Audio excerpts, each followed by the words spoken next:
ಸಮರ್ಥ ಸದ್ಗುರು ಸಾಯಿನಾಥ್ ಮಹಾರಾಜ್ಗೆ ಜೈ. ನಮ್ಮ ಸಾಯಿ ಕುಟುಂಬದ ಎಲ್ಲ ಸಾಯಿ ಭಕ್ತರಿಗೆ ನಮಸ್ಕಾರ. ಸಾಯಿ ಆಶೀರ್ವಾದ ಸದಾ ನಮ್ಮ ಮೇಲೆ ಇರಲಿ ಅಂತ ಬಾಬಾಗೆ ಬೇಡ್ಕೊತ ಇವತ್ತಿನ ವಿಡಿಯೋ ಶುರು ಮಾಡ್ತಾ ಇದ್ದೀನಿ. ಇವತ್ತಿನ ವಿಡಿಯೋದಲ್ಲಿ ಸಾಯಿ ಅಪ್ಪ ಏನು ಹೇಳ್ತಾ ಇದ್ದಾರೆ ಅಂದರೆ, ಮಗು, ಈ ಅಮಾವಾಸ್ಯೆ ನಿನಗಿರುವ ಕಷ್ಟಗಳು ದೂರ ಮಾಡುತ್ತದೆ. ಇವತ್ತು ತಪ್ಪದೆ ಸಂಜೆ ಸಮಯದಲ್ಲಿ ಸಾಯಿಗೆ ಈ ಥರ ಆರತಿ ಕೊಟ್ಟು ನೋಡಿ ಅಂತ ಸಾಯಿಯಪ್ಪ ಇವತ್ತು ಒಳ್ಳೆಯ ಸಂದೇಶವನ್ನು ತಂದಿದ್ದಾರೆ. ಈ ಅಮಾವಾಸ್ಯೆ ದಿನ ನಾವು ಏನು ಕೆಲಸವನ್ನು ಮಾಡಬೇಕು? ನಾವು ಸಾಯಿಯಪ್ಪ ಹೇಳ್ದಂಗೆ ಒಳ್ಳೆಯ ಕೆಲಸಗಳು ಮಾಡ್ತಾ ಇದ್ದೀವಿ. ಸಾಯಿಯಪ್ಪ ಆಶೀರ್ವಾದ ಸಿಗಬೇಕು, ನಮ್ಮ ಕಷ್ಟಗಳು ದೂರ ಆಗಬೇಕು ಅಂತ ತುಂಬ ಪ್ರಯತ್ನ ಮಾಡ್ತಾ ಇದ್ದೀವಲ್ವಾ. ಅದೇ ಥರ ಇವತ್ತು ಈ ಚಿಕ್ಕ ಕೆಲಸವನ್ನು ಕೂಡ ತಪ್ಪದೆ ಎಲ್ಲರೂ ಮಾಡಿ ನೋಡಿ. ಯಾಕಂದರೆ ಬೆಳಗ್ಗಿಂದ ನಾವು ಈ ಅಮಾವಾಸ್ಯ ದಿನ ಏನೇನು ಪರಿಹಾರಗಳು ಮಾಡಬೇಕೋ ಅದನ್ನು ನಾವು ಪ್ರಯತ್ನ ಮಾಡ್ತೀವಿ. ಯಾಕಂದರೆ ನಮ್ಮ ಜೀವನದಲ್ಲಿ ಇರುವಂಥ ಕಷ್ಟಗಳು ದೂರ ಆಗಬೇಕು ಅಂತ ನಾವು ಮಾಡುವಂಥ ಪ್ರಯತ್ನ ಖಂಡಿತ ಆ ಸಾಯಿಯಪ್ಪ ಸ್ವೀಕರಿಸುತ್ತಾರೆ. ಈ ಸಂಜೆ ಸಮಯದಲ್ಲಿ ನಾವು ನಮ್ಮ ಮನೆಯಲ್ಲಿ ಇರುವಂಥ ಕಷ್ಟಗಳೆಲ್ಲ ಕೂಡ ಹೇಳ್ಕೊಂತ ಸಾಯಿ ಮುಂದೆ ಈ ಥರ ನಾವು ಒಂದು ಆರತಿನ ರೆಡಿ ಮಾಡಿಕೊಂಡು ಸಾಯಿ ಮುಂದೆ ಬೆಳಗಿದ್ರೆ ಸಾಕು. ಜೀವನದಲ್ಲಿ ಇರುವಂಥ ಕಷ್ಟಗಳನ್ನು ದೂರ ಮಾಡೋಕ್ಕೆ ಸಾಯಿಯಪ್ಪ ಮುಂದೆ ಬರ್ತಾರೆ.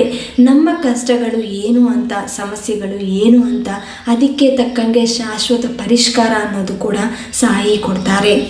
ಇವತ್ತು ಸಂಜೆ ಸಮಯದಲ್ಲಿ ಕೈಕಾಲು ಮುಖ ತೊಳ್ಕೊಂಡು ಚೆನ್ನಾಗಿ ಮನೆಯೆಲ್ಲ ನೀಟಾಗಿ ಕ್ಲೀನ್ ಮಾಡಿಕೊಂಡು ಆಮೇಲೆ ದೀಪಾರಾಧನೆ ಮಾಡ್ತೀರಾ. ದೀಪಾರಾಧನೆ ಮಾಡುವಾಗ 5 ದೀಪಾರಾಧನೆ ಮಾಡಿ. ಯಾಕಂದರೆ ಈ ಅಮಾವಾಸ್ಯೆಗೆ ಸಾಯಂಕಾಲ ಸಮಯದಲ್ಲಿ 5 ದೀಪಾರಾಧನೆ ಮಾಡಿ ನೀವು ಸಾಯಿಯಪ್ಪಗೆ, ಗುರುವಾರ ಬಂದಿದೆ ಅಲ್ವಾ, ಅದಕ್ಕೆ ಸಾಯಿಯಪ್ಪಗೆ ಆರತಿ ಕೊಟ್ಟಂಗೂ ಆಗುತ್ತೆ. ನೀವು 5 ದೀಪಾರಾಧನೆ ರೆಡಿ ಮಾಡಿಕೊಂಡು ಎಲ್ಲ ಕೂಡ ಮಣ್ಣಿನ ದೀಪಾರಾಧನೆ ರೆಡಿ ಮಾಡ್ಕೊಳ್ಳಿ. ಅದರಲ್ಲಿ ಒಂದೊಂದರಲ್ಲಿ 2 ಬತ್ತಿನ ಹಾಕಬೇಕು. ಆಮೇಲೆ ಅತಿ ಮುಖ್ಯವಾದಂಥದ್ದು ಹಸಿ ಕರ್ಪೂರ ನಿಮಗೆ ಸಿಕ್ಕಿದ್ರೆ ಹಸಿ ಕರ್ಪೂರನ ಅದರಲ್ಲಿ ಎಲ್ಲ 5 ದೀಪಗಳಲ್ಲಿ ಕೂಡ ಸ್ವಲ್ಪ ಸ್ವಲ್ಪ ಹಾಕಬೇಕು. ಸಾಯಿಯಪ್ಪ ಆರತಿ ಹಾಡುಗಳು ನಿಮಗೆ ಬಂದರೆ ಖಂಡಿತ ನೀವು ಅದನ್ನು ಹಾಡುತ್ತಾ ಸಾಯಿಯಪ್ಪಗೆ ಆರತಿ ಕೊಡಬೇಕು.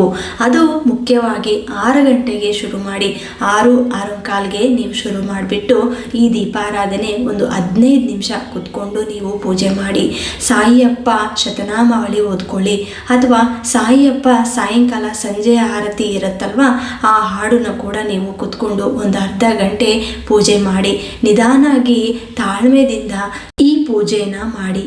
ಆಮೇಲೆ ನೀವು ದೇವಸ್ಥಾನಕ್ಕೆ ಹೋಗಬೇಕು ಅಂದರೆ ಖಂಡಿತ ನಿಮ್ಮ ಮನೆಯಲ್ಲಿ ಈ ಕೆಲಸವನ್ನು ಮಾಡಿದ ನಂತರ ದೇವಸ್ಥಾನಕ್ಕೆ ಹೋಗಿ ಈ ಥರ ಸಾಯಿಯಪ್ಪಗೆ ಆರತಿ ಮಾಡಿ ನಂತರ ಆ ದೀಪಗಳು ಅಲ್ಲೇ ಇಡಬೇಕು. ಆಮೇಲೆ ನೀವು ಇನ್ನೊಂದು ಕೆಲಸ ಮಾಡಬೇಕು. 3 ನಿಂಬೆ ಹಣ್ಣನ್ನು ತಗೋಬೇಕು. 3 ನಿಂಬೆ ಹಣ್ಣು ಅದು ಕೂಡ ಹಸಿಯಾಗಿರಬೇಕು, ಅಂದರೆ ಗ್ರೀನ್ ಆಗಿ ಕಾಣಿಸ್ಬೇಕು ಅಂತ ನಿಂಬೆ ಹಣ್ಣನ್ನು ತಗೊಂಡು ಲಕ್ಷ್ಮೀ ತಾಯಿ ಮುಂದೆ ನೀವು ಆ 3 ನಿಂಬೆ ಹಣ್ಣುಗಳು ಇಟ್ಟು ಆಮೇಲೆ ನಿಮ್ಮ ಮನಸ್ಸಿನಲ್ಲಿ ಇರುವಂಥ ಕಷ್ಟನ ಹೇಳ್ಕೊತ, ನಿಮ್ಮ ಇಚ್ಛೆಗಳು ಹೇಳ್ಕೊತ ಅವರ ಆರಾಧನೆ ಮಾಡಿ, ಲಕ್ಷ್ಮೀ ಆರಾಧನೆ ಮಾಡಿ. ಆಮೇಲೆ ಲಲಿತಾ ಸಹಸ್ರನಾಮ ಓದಿ. ಆಮೇಲೆ ಸಾಯಿಯಪ್ಪ ಆಶೀರ್ವಾದ ಸಿಗಬೇಕು ಅಂದರೆ ಸಾಯಿಗೆ ಒಳ್ಳೆ ಕೆಲಸಗಳು ಮಾಡಬೇಕು. ಇವತ್ತು ನೀವು ಈ ಅಮಾವಾಸ್ಯೆ ದಿನ ಏನೇ ದಾನ ಮಾಡಿದ್ರೂ ಕೂಡ ತುಂಬ ಒಳ್ಳೆಯದಾಗತ್ತೆ. ಮುಖ್ಯವಾಗಿ ಪಿತೃದೋಷ ಏನಾದರೂ ಇದ್ದರೂ ಅಥವಾ ನಿಮಗೆ ಶನಿ ದೋಷ ಏನಾದರೂ ಇದ್ದರೂ ಹೋಗುತ್ತೆ.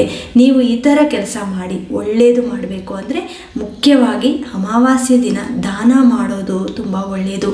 ಅಥವಾ ಇರುವೆಗೆ ಸಕ್ಕರೆ ಹಾಕೋದು, ಅಥವಾ ಸಕ್ಕರೆ ಆಮೇಲೆ ಅಕ್ಕಿ ಹಿಟ್ಟಿರುತ್ತಲ್ವ, ಅಕ್ಕಿ ಹಿಟ್ಟು ಸಕ್ಕರೆ ಮಿಕ್ಸ್ ಮಾಡಿಕೊಂಡು ಇರುವೆಗೆ ಹಾಕಿದ್ರೆ ಇವತ್ತು ತುಂಬ ಒಳ್ಳೆಯದು. ಅಥವಾ ಪಕ್ಷಿಗಳಿಗೆ, ನಾಯಿಗಳಿಗೆ, ಯಾವುದೇ ಪ್ರಾಣಿಗೂ ಕೂಡ ನೀವು ಇವತ್ತು ದಾನ ಮಾಡಿ, ಏನಾದರೂ ಅನ್ನ ಹಾಕಿ, ಊಟ ಹಾಕಿ, ನಿಮಗೆ ಎಲ್ಲ ಕೂಡ ದೇವರು ಒಳ್ಳೇದು ಮಾಡ್ತಾರೆ.